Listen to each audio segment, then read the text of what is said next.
Now, one thing I guess I was asking, but not very clearly yesterday, was it seemed like there was kind of a fairly clean break between the topics that were covered before the recusal motion and the topic that was covered after the recusal motion. And that being, I think, like on the one day, the question opened with, all right, now let's turn to the murder of Nutt or the murder of Donovan Thomas or whatever.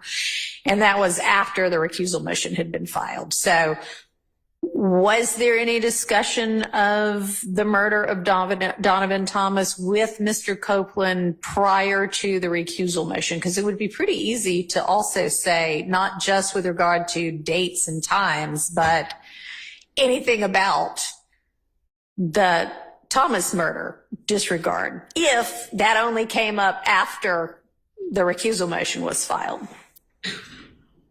Your Honor, with respect to any reference, I haven't had a chance to listen to all of it and read all of the testimony that and all of the questions that Ms.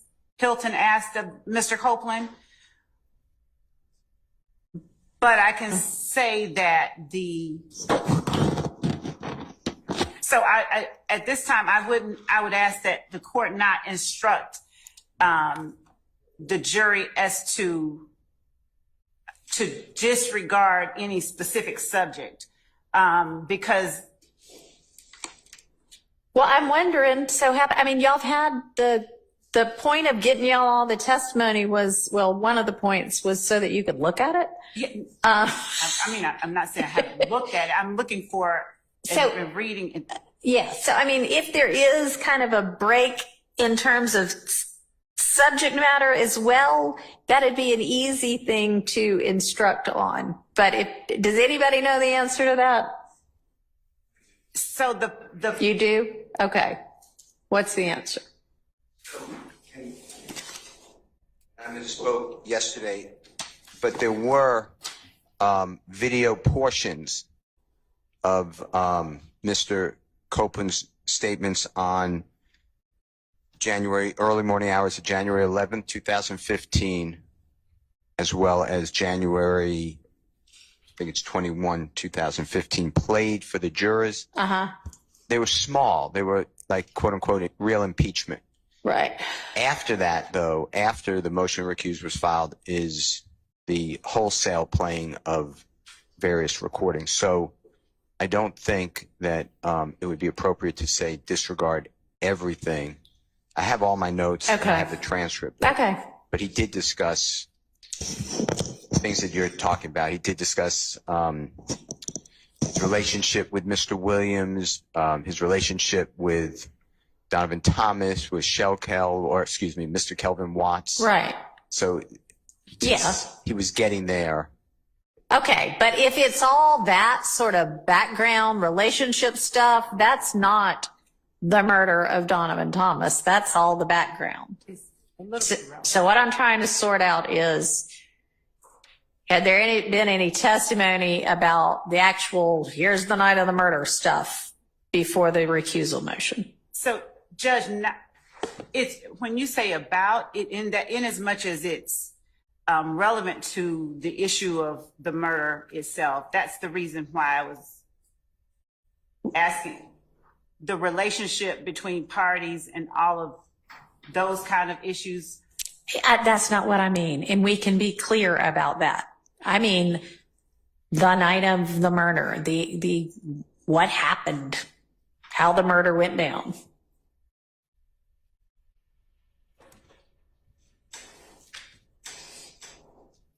I think it's safe to say that as far as Mr. Copeland is concerned, the specifics of the night of the murder information or evidence was given post-recusal motion. All right. Is there anybody that disagrees with that? All right. Thank you. I don't find my notes as well as the transcript. but my notes have more things. I guess I don't. They were my notes, but I don't have anything specifically talking about the Donovan Thomas murder before Mr. Weinstein filed the motion to recuse. I do have like a January 11, 2015 interview by Detective Thorpe of Mr. Copeland. Yeah. Is admitted over objection, and it was played from 3:29:46 to 3:30:13. And I have to go back and remember what that was about, but I have little things like that, but I don't have any specific. That's very helpful. And I knew there were a couple of small snippets of videos played. So if you've actually got the timestamp as to what parts were played, then it's easy enough to have somebody look at those snippets and see what it covered. Can I announce now or? Yeah. So everyone can check. I have State's Exhibit 378Y, as in Yankee, B as in Barry, 6, and these are the time slots, 6:46:34 to 6:46:44, and that's a January 28th, 2015 interview. Okay. And then I have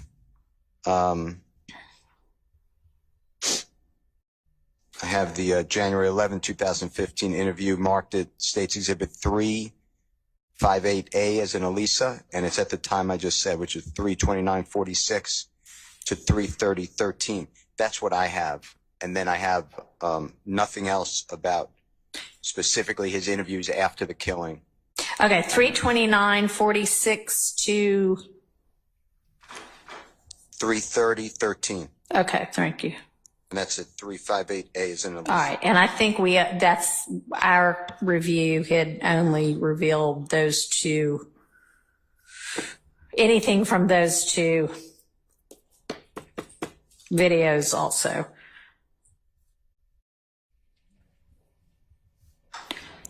All right, anybody else have a different recollection about either more videos or the specific topic of the night of the murder having come up prior to the recusal motion?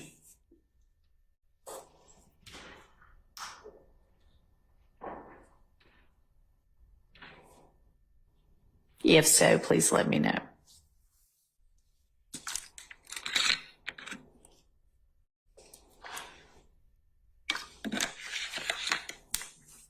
All right. Silence. All right, turning back to Mr. Steele's proposed instruction. You're saying that as to collecting their notes, they're going to be sealed for the record. Why not just destroyed? And I don't even know if your mic's working right now. We might need some more batteries, but I was given more batteries, but this should be working, I hope, anyway. I just, from doing death penalty cases, that we don't destroy anything, but we don't get to look at it. The court can look at the notes, I guess, but it goes under seal. That's how I've always been taught. I mean, why would there be any relevance whatsoever, even on appeal, to what jurors might have written down about something we then take from them and tell them to disregard? I understand. This is just Okay. how I mean, if it were a death penalty case, I would do it that way, but. I'd have to look at the law, though. But Okay, well. But I can't answer your question other than, yes, I understand at the end of the case. All right. No one gets Frankly, their notes. I don't need to tell them what I'm doing with them anyway. So if I do seal them for the record, I'm not going to tell them that. If I'm going to destroy them, I might tell them that. But so if you want to give me a law on that, great.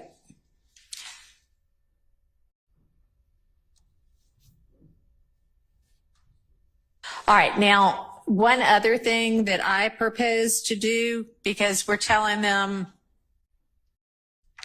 there's this chunk of testimony from a couple of days that y'all need to ignore entirely, disregard entirely, don't give it any consideration. What I propose to do, in addition to instructing them on that, is to then do some version of, and Ms. Pursfield found a case that was pretty recent where a court had done this, when they were having to say, ignore all that evidence, disregard it. They actually kind of said, and if there is anybody who thinks they can't, let me know. And I would propose to do that whenever I give this instruction, so that if there are jurors who are like, no, man, I just cannot do that. Once I hear it, I can't unhear it. Then we can know that. We can excuse those jurors. And I mean, I guess if it's 8 jurors that say that, then we might have a mistrial, but better to go ahead and figure out from the outset, as far as I'm concerned, can you do that? Instead of just being left with, oh, they're presumed to do it. Okay, so thoughts on that? But it is an appellate court case. Ms. Persfield, do you have the site for it? It looked like a pretty good idea to me. Judge, that is Davis, Davis v. State, and that is at 307 Georgia, 746. I don't have the pinpoint, but I believe it's first. Yeah, it's towards the end. It's either the last or the second to last topic that the appellate court addresses. And it even includes the instruction, and I may look at that and maybe borrow some from that as well. So y'all can take a look at it too.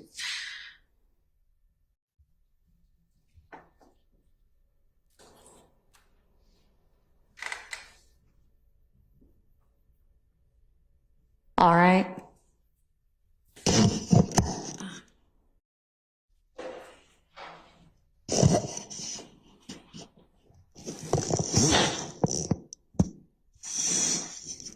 And do y'all all agree that if Mr. Copeland decides on Monday he is not going to testify, that everything he's said so far gets disregarded? No, Your Honor. No, you do not? No, Your Honor. Okay. All right. I'd love to hear it, but I'm not sure how that's going to work unless everybody agrees to it, because nobody's going to get to cross-examine him. So if y'all all are like, yeah, every one of us wants everything he said recusal motion, super, stipulate to it, I don't have a problem with it. But otherwise, tell me how that's going to work. Actually, does everybody want every bit of what he said pre-recusal motion? Yes. No. Okay. Well, Then how do I let them consider anything that everybody doesn't agree to pre-recusal motion when nobody's going to get a chance to test him further? so, Judge, there is the issue of what Mr. Copeland wants to do, what he decides to do. I know. He may later on, change his mind. Sure. And so I would just ask the court to allow us to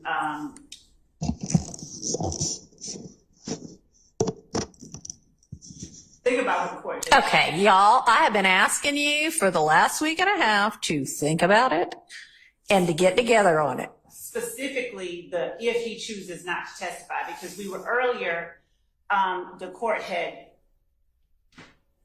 said that regarding his decision not to testify, there were limitations as to what remedies existed. Yeah. And the court said that if we found case law to present it to the court. So Okay.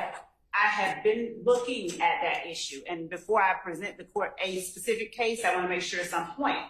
But I'd like the ability to present that. Here's the thing. It's Thursday. We are not having court Friday or Saturday or Sunday.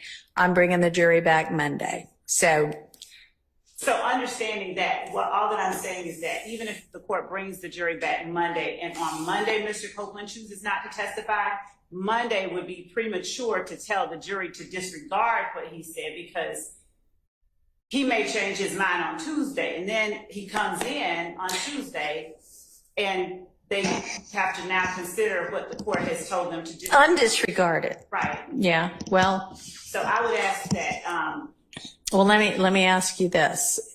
assuming that we have him in before we have the jury in and he says, I'm good to go, put me on the stand, which he will not say in that way, but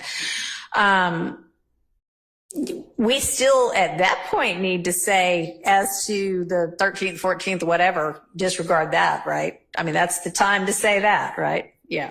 Okay. So I hear you. It may be that he says one thing on Monday, which is throw me in jail. And then by Friday, he's like, I don't like jail. I want to come testify. Then, yes, they get to consider what he said on the 7th through the 12th or 10th or whenever it was, 12th, I guess.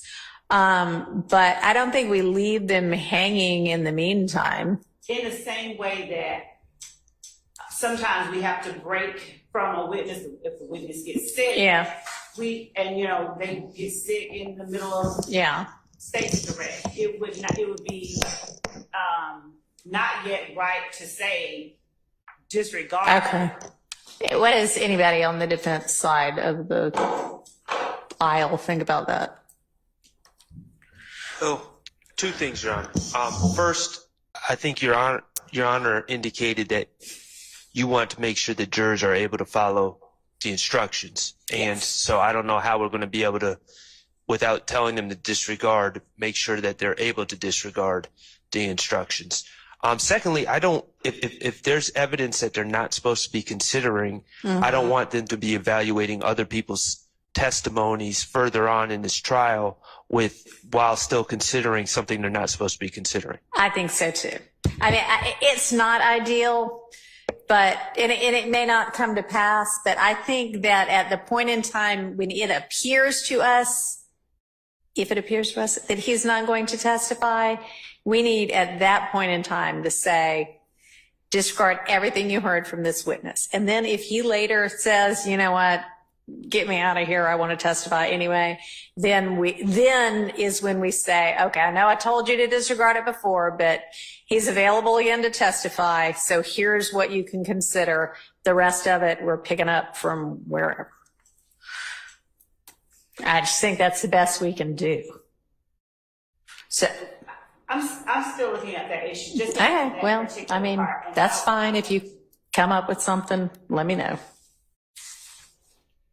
All right. Okay, so have y'all yet gotten together on if he does not testify, what parts everybody agrees they want? Because there were clearly some parts that everybody wanted. Does not testify? Yeah. Or are you just, because y'all were all like, oh yeah, there's some good stuff in there. So if y'all all agree to it, fine. If you don't, also fine. Probably none. After consulting with all parties on the defense side, our position is that if Mr. Copeland elects not to testify, we're going to ask that all of his testimony be struck. That's I've fine. had the opportunity to cross-examine, obviously, Sure. and so that would be our Okay. position. All right. Thank you. Yes, ma'am.